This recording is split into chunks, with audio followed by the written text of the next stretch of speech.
Innal hamdalillah nahmaduhu wa nasta'inuhu wa nastaghfiruh wa na'udzu billahi min shururi anfusina wa min sayyiati a'malina. Man yahdihillahu fala mudilla lahu wa man yudlil fala hadiya lahu. Asyhadu an la ilaha illallah wahdahu la syarika lahu wa asyhadu anna Muhammadan abduhu wa rasuluhu la nabiyya ba'dahu. Allahumma sholli wa sallim ala Muhammadin wa ala alihi wa sahbihi ajma'in. Amma ba'du. Fa ya ayyuhal hadirun ittaqullaha haqqa tuqatih wa la tamutunna illa wa antum muslimun. Kama qala Allah ta'ala fil kitabil karim, a'udzu billahi minasy syaithanir rajim. Bismillahirrahmanirrahim. Ya ayyuhalladzina amanu taqullaha haqqa tuqatih wa la tamutunna illa wa antum muslimun. Wa qala aidan, a'udzu billahi minasy syaithanir rajim. Ya ayyuhalladzina amanu la tulhikum amwalukum wa la auladukum an dzikrillah. Wa may yaf'al dzalika fa ulaika humul khasirun. Shadaqallahul azim. Hadirin kaum muslimin sidang Jumat rahimakumullah. Alhamdulillah wa syukurillah, pada kesempatan siang hari ini kita masih diberikan kesempatan oleh Allah Subhanahu wa taala untuk menunaikan salah satu kewajibannya, yaitu salat Jumat secara berjamaah. Mudah-mudahan langkah kaki kita dari rumah menuju masjid ini menjadi syafaat, menjadi wasilah diampuninya segala dosa-dosa kita dan mendapatkan kebahagiaan di akhirat nanti, dan kelak pada saat kita bertemu dengan Allah kita benar-benar dalam keadaan berserah diri kepadanya.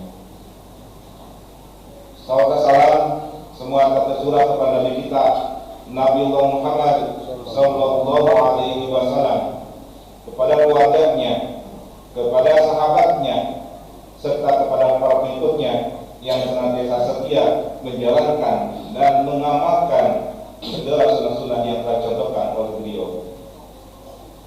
Hadirin sidang Jumat rahimakumullah.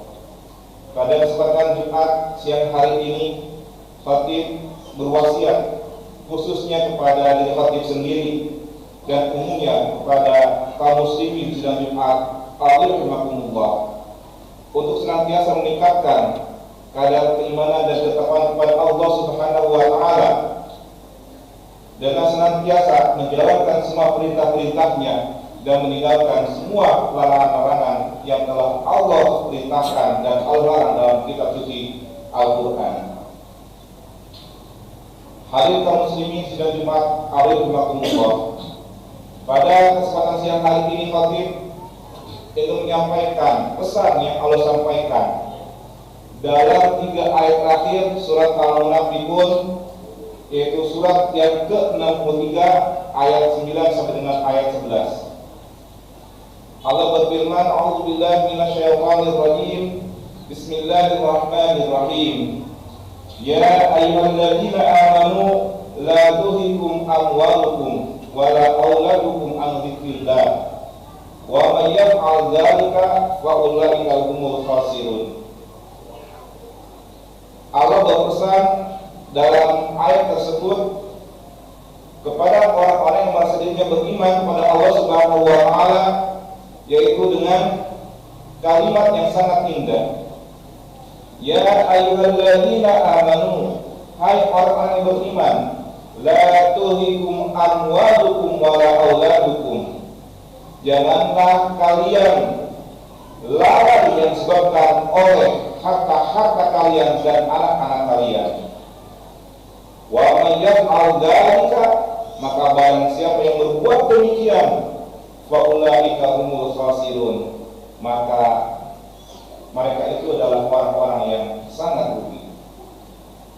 Hadirin kaum muslimin sidang Jumat rahimakumullah. Orang-orang yang bertakwa niscaya dia akan menempatkan sesuatu pada tempatnya. Tetapi sebaliknya, orang yang zalim, dia akan menempatkan sesuatu tidak pada tempatnya. Begitupun cinta kepada dunia. Jika cinta kepada dunia secara berlebihan dan tidak ditempatkan pada tempatnya, maka dia akan menyebabkan kelalaian kepada ingat kepada Allah. Zikir di sini dalam artian ingat, mengucap, zikir kepada Allah dengan lisannya, yakini dengan hatinya, serta merubah perilaku yang tadinya buruk menjadi baik dalam perilaku kehidupannya. Itulah zikir yang sebenarnya. Jadi orang-orang yang cinta kepada dunia secara berlebihan, maka dia akan lalai dari ingat Allah Subhanahu wa ta'ala. Hadirin kaum muslimin sedang dipakai rahimahullah. Ada beberapa bahaya yang diakibatkan oleh cinta yang berlebihan terhadap dunia. Kata Ibnu Qayyim al-Jauziyah bahwa sumber kejelekan, sumber keburukan di muka bumi ini ada dua, yaitu cinta dunia yang berlebihan, dan yang keduanya ada tulul amal atau panjang angan-angan. Mengapa cinta terhadap dunia, cinta terhadap harta itu menjadi penyebab sumber keburukan dan kejelekan?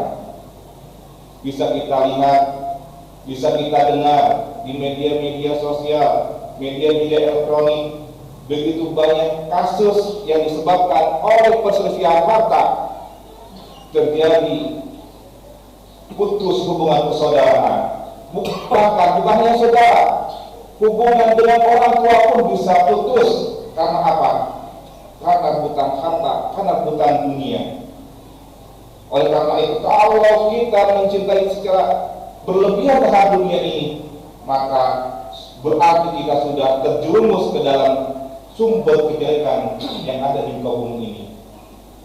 Bukan berarti kita tidak boleh cinta dunia, tetapi tidak boleh berlebih terhadap cinta terhadap dunia yang bisa melalaikan kita dan menyebabkan keburukan-keburukan yang terjadi dalam hidup kita.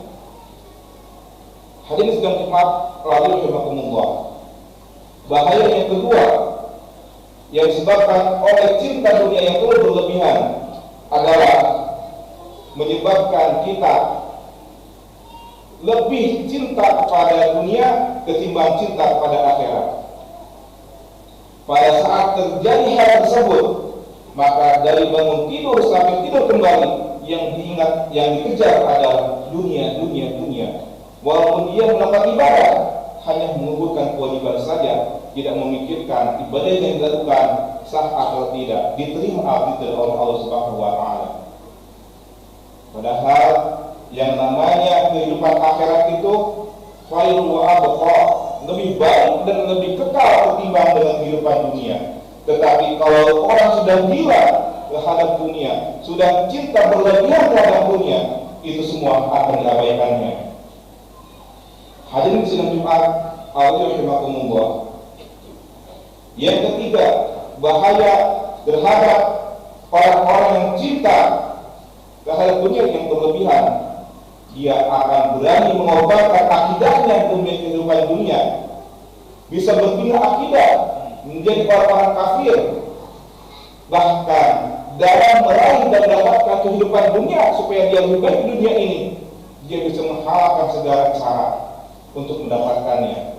Tidak peduli jalan yang dijalankan untuk mendapatkan dunia itu halal atau enggak, merugikan orang lain apa enggak, dia tidak peduli semuanya itu. Yang penting dia mendapatkan kehidupan dunia yang lebih baik. Itulah orang yang cinta dunia yang berlebihan. Dia akan senantiasa merasa dirinya menjadi diri yang benar dan melupakan kebenaran yang hakiki yang datang dari Allah dan Rasulullah SAW. Hadirin sidang Jumat rahimahumullah. Salah satu contoh yang sekarang lagi tren di kalangan kaum muslimin ataupun di luar muslim sekarang ini adalah tentang ada seorang pemuda yang berhasil menjual karya NFT-nya di marketplace OpenSea sehingga dia menjadi miliarder. Sehingga banyak orang-orang, semua golongan muda ataupun tua, membuat NFT dijual di marketplace OpenSea tersebut dengan berbagai macam cara, metode. Ada yang foto telanjangnya diupload di sana, dijual di NFT itu. Masya Allah. Untuk apa? Untuk mengejar kehidupan dunia yang berlebihan. Ini yang harus kita jaga. Tren-tren seperti ini yang harus kita pelajari. Apakah tren tersebut dihalalkan agama atau enggak? Sedangkan MUI, Muhammadiyah, PLN Jawa Timur sudah membuat fatwa bahwa kripto atau kripto, Bitcoin itu termasuk dalam hal-hal yang diharamkan oleh Allah Subhanahu wa taala karena mengandalkan dolar. Nah, kalau kita sebagai umat Islam belum mempelajarinya dan ikut-ikutan pada hal-hal tersebut, bukankah kita sudah terjerumus kepada lubang kemaksiatan kepada Allah Subhanahu wa taala? Tetapi orang yang cinta kepada dunia, yang hanya mengejar kehidupan dunia dan melihat nilai saja dari kehidupan dunia yang membawa kenikmatan dunia saja, itu tidak akan digubrisnya dan akan diabaikan. Nauzubillah, tsumma nauzubillah. Hadirin kaum muslimin sidang Jumat kali ini, bagaimana cara kita sebagai umat muslim supaya tidak tergerus, tidak terbawa terhadap cinta dunia yang berlebihan? Maka Allah berpesan dalam ayat selanjutnya, ayat 10 dalam surat Al-Mulk tersebut, yaitu wa anfiqu mimma razaqnakum min qabli ayyati ahadakumul maut wa yaqula rabbi laula akhartani ila ajalin qarib fa asaddaqa wa akum minas sholihin. Maka kata Allah dalam surat selanjutnya, ayat selanjutnya, yaitu kita disuruh wa anfiqu mimma razaqnakum. Kalau kita benar-benar tidak cinta terhadap dunia dan ingin tidak menjadi hamba dunia, maka mulailah kita menginfakkan mimma razaqnakum, dari sebagian rezeki yang telah aku berikan kepada kalian semua, min qabli ayyati ahdakumul maut. Sampai kapan kita berinfak? Sampai kapan kita berzakat? Sampai kapan kita bersedekah? Min qabli ayyati ahdakumul maut, sebelum datang kepada kalian semua ajal menjemput. Jadi kita berinfak, sedekah, zakat, bayarkan sampai benar-benar ajal menjemput kepada kita. Jangan sampai kita menyesal seperti para yang terdahulu yang Allah sampaikan dalam ayat ini, fa yaqula rabbi laula akhartani ila ajalin qarib. Ya Rabb, laula akhartani ila ajalin qarib, seandainya sekiranya engkau bisa menunda saja ajalku barang sedetik saja, barang sebentar saja, fa asaddaqu wa akum minas sholihin, maka aku akan bersedekah ya Allah sebanyak-banyak mungkin. Harta yang telah aku tinggalkan di dunia ini akan aku infakkan, aku sedekahkan semuanya sebanyak-banyaknya. Itulah penyesalan orang-orang yang senantiasa di muka bumi susah mengeluarkan harta untuk berinfak di jalan Allah. Wa akum minas sholihin, dan aku akan menjadi orang-orang senantiasa beramal saleh. Lalu dalam ayat selanjutnya Allah berfirman, wala yu'akhirullahu nafsan idza jaa ajaluha wallahu khabirun bima ta'malun. Wala yu'akhirullahu nafsan idza jaa ajaluha, dan Allah tidak akan mengakhiri nafs, nyawa kalau yang dicabut udah waktunya. Allah tidak pernah menunda-nunda datangnya kematian kepada kita. Di mana tempatnya, sedang apa kita, apakah kita dalam keadaan sehat ataupun dalam keadaan sakit, apalagi berbaik atau lagi berjalan, tidak ada yang tahu. Dan dalam keadaan apapun, kalau sudah tiba saatnya untuk dicabut ajalnya, untuk mati, maka tidak akan tertunda lagi. Pasti kematian akan datang kepada kita, bersembunyi dimanapun. Sekarang lagi tren orang-orang yang takut menghadapi kematian, orang yang takut menghadapi kiamat, membuat rumah-rumah di bawah tanah dengan begitu kuatnya, begitu kokohnya. Tapi mereka tidak tahu jikalau sudah ajal menjemputnya dimanapun dia bersembunyi, pasti Allah akan matikannya. Hadirin kaum muslimin sidang rahimakumullah. Demikianlah khutbah singkat pada kesempatan hari ini. Mudah-mudahan kita bisa mengambil manfaat itibar dari apa yang kami sampaikan pada kesempatan hari ini. Semoga kita benar-benar menjadi orang yang bertakwa kepada Allah, beriman dengan penuh ikhlasan, dan menjauhkan diri dari cinta dunia yang berlebihan. Aqul qawli hadza wastaghfiru innahu huwal ghafurur rahim. Allahumma shalli ala sayyidina Muhammadin wa ala ali sayyidina Muhammad.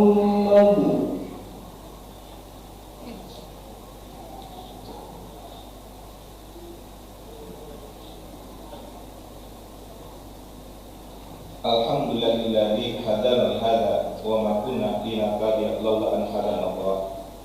Asyhadu an la ilaha illallah wahdahu la syarika lah wa asyhadu anna Muhammadan abduhu wa rasuluhu la nabiyya ba'da. Allahumma shalli wa sallim ala Muhammadin wa ala alihi wa sahbihi ajma'in. Fa ya ibadallah, usikum wa nafsi bi taqwallah wa ta'atihi la'allakum tuflihun. Wa qala fi kitabil karim, a'udzu billahi minasyaitonir rajim. Ya ayyuhalladzina amanu taqullaha haqqa tuqatih wa la tamutunna illa wa antum muslimun. Innallaha wa malaikatahu yusholluna 'alan nabi. Ya ayyuhalladzina amanu shallu 'alaihi wa sallimu taslima. Allahumma shalli wa sallim 'ala Muhammadin wa 'ala alihi wa sahbihi ajma'in. Amin amin ya Allah ya rabbal alamin. Allahumma ighfir lil muslimina wal muslimat wal mu'minina wal mu'minat al ahya'i minhum wa amwat innaka sami'un qaribun mujibud da'wat.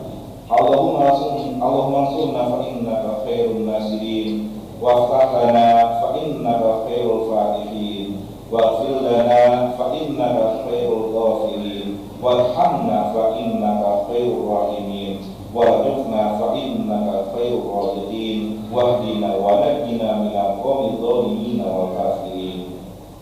Rabbana zalamna anfusana fa illam taghfir lana wa tarhamna lanakunanna minal khasirin. Rabbana hab lana min azwajina wa dhurriyyatina qurrata a'yun waj'alna lil muttaqina imama. Rabbana atina fid dunya hasanah wa fil akhirati